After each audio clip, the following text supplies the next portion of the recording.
Today we will understand about conduction. It is a mode of transfer of heat. This is conduction.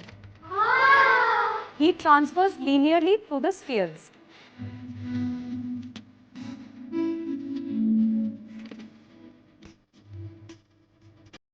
Watch how heat travels. See the first pin fall?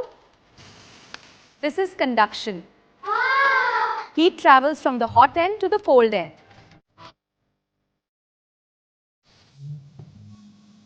Watch how wood and plastic either not transfer heat. And so,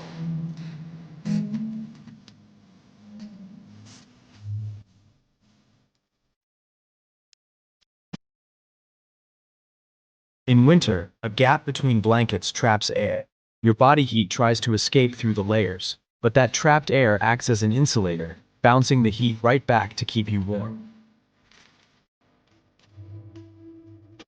houses in the cold Himalayas use clever insulation. Walls are made of two wooden layers. Mud and cow dung fill the gap between them. This prevents heat loss and keeps them warm.